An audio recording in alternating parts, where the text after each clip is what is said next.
Hello అండి. Welcome to our channel.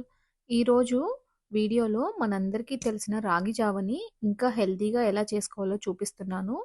మీరందరూ కూడా మీ ఇంట్లో ట్రై చేసి టేస్ట్ ఎలా ఉందో కామెంట్ బాక్స్‌లో చెప్పండి. ఒక కప్పు రాగి పిండిని ఇలా గిన్నెలో తీసుకోవాలి. ఇప్పుడు ఇందులో కొన్ని నీళ్లు పోసుకొని పిండి ముద్దలు లేకుండా చక్కగా కలుపుకోండి. కొద్ది కొద్దిగా నీరు చేరుస్తూ ఇలా కలుపుకోవాలి. ఇలా రాగి పిండిని నీళ్లు కలుపుతూ పల్చగా కలుపుకోవాలి. ఇప్పుడు ఈ గిన్నెని స్టవ్ పై పెట్టి స్టవ్ ఆన్ చేసుకోవాలి.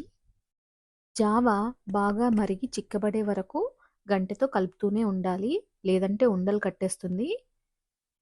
ఇప్పుడు ఇందులో రాత్రంతా నానబెట్టిన వాల్నట్స్, పొట్టు తీసిన బాదం పప్పు, సన్‌ఫ్లవర్ సీడ్స్, పంప్కిన్ సీడ్స్, ఇలా మీ దగ్గర ఏ సీడ్స్ ఉంటే అవి ఏ నట్స్ అయినా కూడా వేసుకోవచ్చు.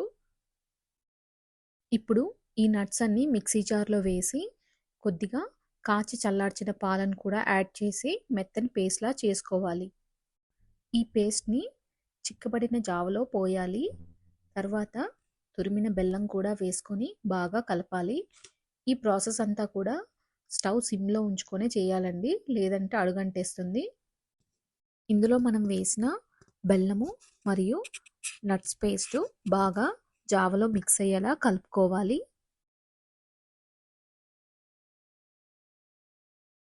ఇప్పుడు స్టవ్ ఆఫ్ చేసేసి సర్వ్ చేసుకుందాము. రాగి జావలో కాల్షియం, ఐరన్ ఇలా చాలా పోషకాలు ఉన్నాయండి. సో, ఇది చిన్న పిల్లల నుంచి పెద్దవాళ్ళ వరకు అందరూ తాగొచ్చు. చాలా హెల్తీ రెసిపీ. సో, మీరందరూ కూడా ట్రై చేయండి. Thank you for watching.